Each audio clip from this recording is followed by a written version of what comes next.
हमारे जो हम आज सारे मिलके जो निकले वो इसलिए निकले कि हम अमन के लिए निकले हैं। अमन पसंद लोग हैं। हमारा दीन हमें अमन सिखाता है। हमारा मुल्क हम जो दहशतगर्दी के इल्ज़ामात बगैर सबूतों के हम पे लगाते हैं, हम तो कितने अरसे से दहशतगर्दी के खुद शिकार हैं। 80-90 हज़ार बंदा हमारा शहीद हुआ है।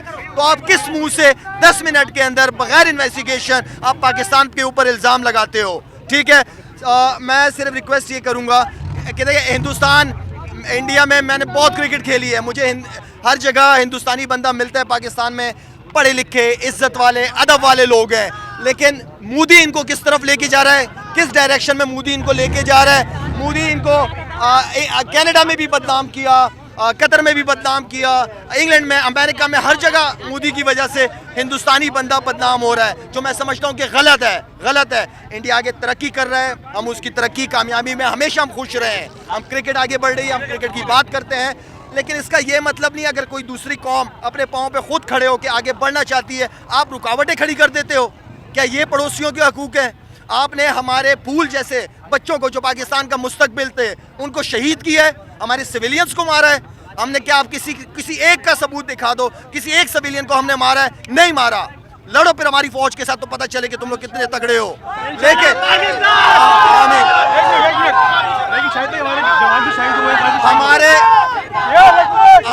हमारा ये मुल्क कुर्बानियों से बना है। अभी तक हम कुर्बानियां दे रहे हैं इस मुल्क के लिए। हमारे जवानों ने कुर्बानियां दी है। इंशाल्लाह उनकी कुर्बानियां जाया नहीं होंगी। इंशाल्लाह साथ है यहाँ पे।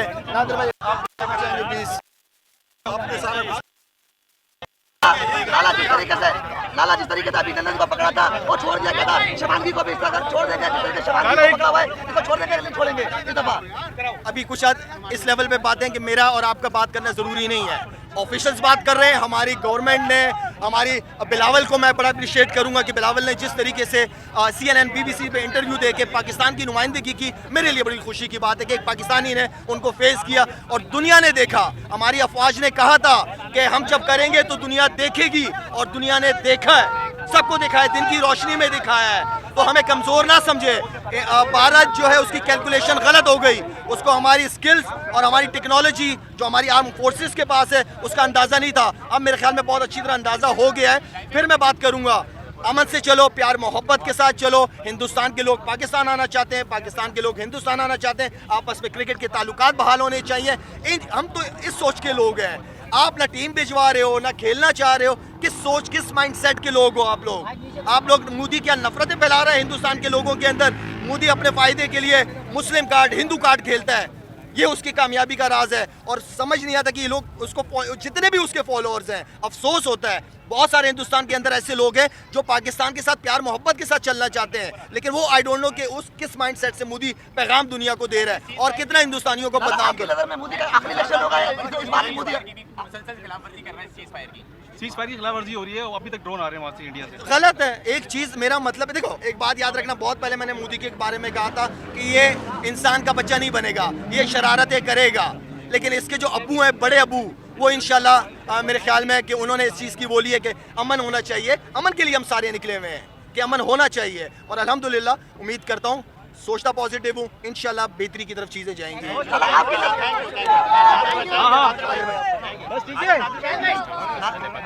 और करंट अफेयर होस्ट हैं और हमारे जो सियासतदान हैं वो सारे इस पर बात कर ही हैं 23 घंटे।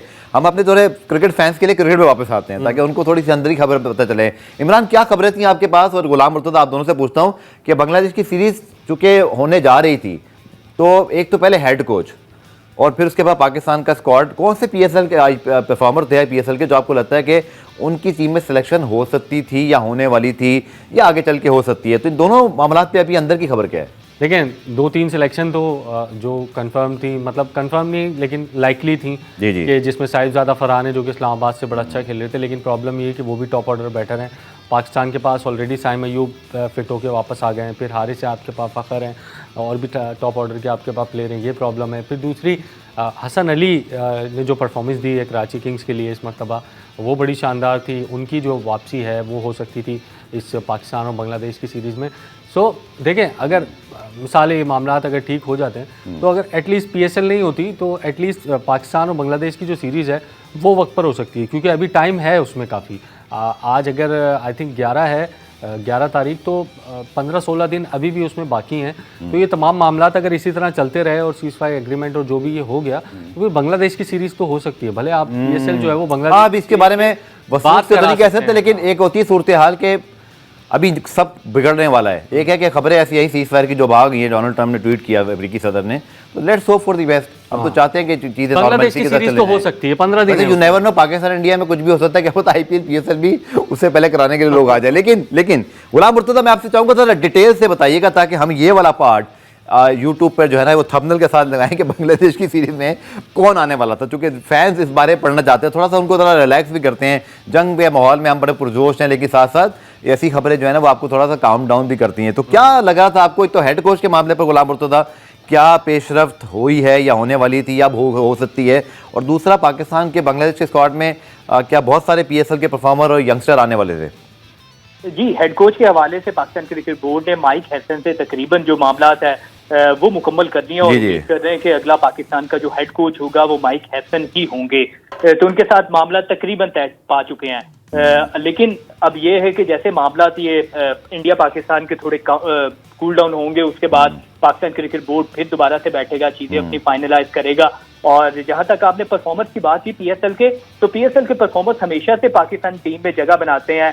साहबजादा फरहान की बहुत ज्यादा बात कर रहे हैं कि उनको नजर में रखा गया क्योंकि उन्होंने T20 में भी, जो नेशनल T20 कप हुआ था उसमें भी उन्होंने अच्छे रन किए थे, अच्छी फॉर्म में थे, PSL में अच्छे रन किए, तो उनके ऊपर काफी ज्यादा नजरें हैं। उसके अलावा हसन नवाज जो अच्छी फॉर्म में थे, जो पाकिस्तान को रिप्रेजेंट कर चुके हैं, न्यूजीलैंड सीरीज का हिस्सा थे, तो उनके ऊपर भी काफी ज्यादा नजरें। तो कुछ यंगस्टर ऐसे हैं कि जिनको आजमाने के हवाले से पाकिस्तान क्रिकेट बोर्ड ने बाकायदा तौर पर मीटिंग्स भी की थी। अली रजा जो फास्ट बॉलर है पेशावर सलमी के, उनके ऊपर भी बातचीत चल रही थी कि उन्हें भी टीम का हिस्सा बनाया जाए, क्योंकि होम सीरीज है और बांग्लादेश की टीम क्योंकि दुनिया की बहुत बड़ी T20 की टीम तो नहीं है, इस वजह से हमारे यंगस्टर्स इसमें ट्राई आउट भी हो जाएंगे। तो इसलिए पाकिस्तान क्रिकेट बोर्ड ने जूनियर प्लेयर्स, जो जूनियर से मुराद ऐसे कि यंगस्टर खिलाड़ियों को आजमाने के हवाले से अपनी मीटिंग भी की थी और उम्मीद कर रहे थे कि वो टीम का हिस्सा। इमरान, आपसे कुछ पूछना चाहते हैं? मैंने कहा पहले जरा आपकी सारी खबरें आ जाएं। जी नहीं, साहिबजादा फरहान की जिस तरह गुलाम मुर्तज़ा बात कर रहे थे, मैं ये सिर्फ इसमें एडिशन कर रहा था कि 5 मैचेस इस्लामाबाद ने स्टार्टिंग के जीते,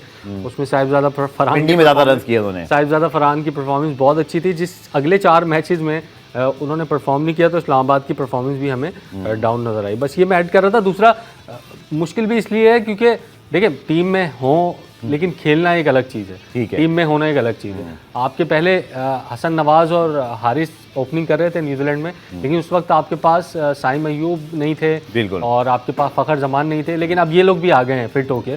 तो ये क्या कॉम्बिनेशन होगा? हेलो दोस्तों, स्वागत है आप सभी का हमारे चैनल पर एक बार फिर से। दोस्तों हम बात करने जा रहे हैं भारत और पाकिस्तान के बीच चल रहे हमलों के बारे में। जी हाँ दोस्तों, इन हमलों में काफ़ी ज़्यादा लोगों की जान भी गई है। एक दूसरे देशों के ऊपर ब्लेमिंग चल रही है कि यहाँ की सेना ने हमारे जो सिविलियन है उन पर अटैक किया। उधर से पाकिस्तान वाले बोलते हैं, इधर से इंडिया वाले बोलते हैं। हालांकि दोनों ही देशों की तरफ से गोलीबारियाँ हुई हैं और दोस्तों पाकिस्तान की तरफ से सिविलियन के ऊपर बहुत ज़्यादा अटैक्स हुए हैं जिसमें काफ़ी लोगों की जानें भी गई हैं। लेकिन दोस्तों उसके बाद में पाकिस्तान की तरफ से ऐसे बयान सुनने के लिए मिलने में आ रहे हैं कि जिसे देखकर काफ़ी ज़्यादा चम्मे वाली बात होती है। क्योंकि दोस्तों जिस तरह से पाकिस्तान की सेना ने सिविलियन पर वार करें या फिर पाकिस्तान की सेना ने जो बच्चों पर वार करें, उसके बाद में पाकिस्तान की सेना का असली रूप दिख गया है।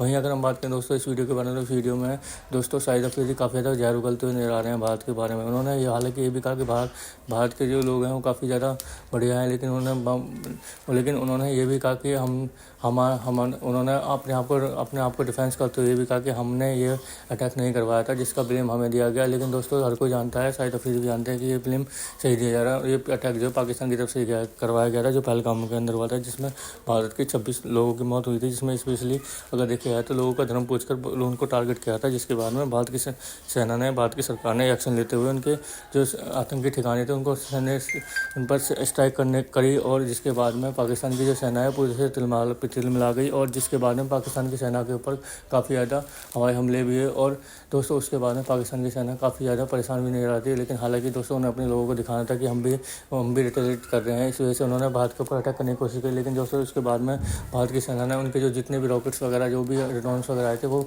ज़मीन पर गिरने से पहले ही मार गिराए। और जिसके बाद में पाकिस्तान की सेना का असली ये भी पता चल गया कि पाकिस्तान की सेना के पास कितना वो हौसला है या फिर कितनी कितना दम है। हालांकि दोस्तों ये सब चीज़ें आने वाले टाइम के लिए दोनों ही देशों के लिए अच्छी नहीं होने वाली। तो दोस्तों आगे देखते हैं वीडियो के अंदर क्या होता है। मुत्तहिदा अरब अमारात यानी यूएई में जहां पर पाकिस्तान सुपर लीग शुरुआत में हुई थी वहां पे इसके मैचेस होंगे। ये क्यों किया गया, काफ़ी हद तक आपको अंदाज़ा भी है। डिसीजन कैसे हुआ उसके ऊपर बात करेंगे, कौन कौन से मैचेस हैं, कब कब होंगे, कब शुरू होगा, इस सब डिटेल में आपको इस वीडियो में बताने वाला हूं। अब पाकिस्तान भारत के बीच जो टेंशन चल रही है उसके पेश नज़र ये फैसला किया है। आपको याद होगा कि लास्ट नाइट जो आईपीएल का मैच था वो भी मुकम्मल नहीं हो पाया और ऑनेस्टली स्पीकिंग पीएसएल का मैच भी अगरचे पिंडी में नहीं हो पाया और honestly speaking BN sport journalist मेरे लिए दोनों चीज़ें एक तकलीफ दे थी। पाकिस्तान सुपर लीग का मैच भी होना चाहिए था, आईपीएल भी होना चाहिए था, बट मगर अनफॉर्चुनेटली दोनों देश के बीच में ये टेंशन क्रिएट हुई है। वो कि कुछ लोग हैं मिर्च मसाला और ये सब चीज़ें करते हैं, बट बीइंग रिस्पॉन्सिबल सिटीजन और मुझे ये कभी भी कुछ चीज़ अच्छी नहीं लगेगी। एक माहौल बना हुआ था पुरसकून एनवायरनमेंट के अंदर, वो अपना आईपीएल करा रहे थे, हम अपना पीएसएल करा रहे थे, इसी तरह चलते रहना चाहिए था। मगर कई लोगों को तमाशा देखना है, उसके ऊपर आम लोग डिस्टर्ब होंगे, आम सिविलियन डिस्टर्ब होंगे। ये मतलब मैंने कभी वॉर देखी नहीं है, बट मैं कभी इसका खाश भी नहीं रखूंगा। और बहुत से जर्नलिस्ट हैं, शायद पाकिस्तान में भी हैं, जो इस तरह से ललकारते हैं, भारत से भी ललकारते हैं, बट वेरी अनफॉर्चुनेट। मतलब कैसे लोग हमारे बीच में हैं दोनों तरफ के देश में, जो कि अनफॉर्चुनेट है, ऑफ कोर्स अनफॉर्चुनेट है। मगर पहले मैं बताता हूँ ये जो हालात चले इसके पेश नज़र ये फैसला हुआ, क्योंकि जो ओवरसीज क्रिकेटर हैं ऑफ कोर्स उनकी रिजर्वेशंस हैं, उनको नहीं पता पाकिस्तान भारत कब क्या हो जाए। और खासकर भारत ने मिसाइल हमला किया, पाकिस्तान ने उनके 5 जेट फाइटर गिराए हैं, और ये सब चीज़ें दोनों तरफ के जो दावे चल रहे हैं, मामला अभी भी चल रहे हैं। और जब आप वीडियो देख रहे होंगे कहाँ तक पहुँचे होंगे, आई विश के मामला तब के ठंडे हों, मामला तो रूटीन के ऊपर आए, बट कहाँ तक होंगे नो वन नोस। क्योंकि जब भारत ने अटैक किया, कोई भी देश किसी के ऊपर भी करता है, वो शुरुआत करनी होती है, उसके बाद खत्म कहाँ पे हो कोई प्रेडिक्ट नहीं कर सकता है। तो ऐसे में ओवरसीज क्रिकेटर जो पीएसएल खेल रहे हैं, ओवरसीज क्रिकेटर जो आईपीएल खेल रहे हैं, उन दोनों अतराफ में परेशानी हुई कि अब ये क्या बनेगा।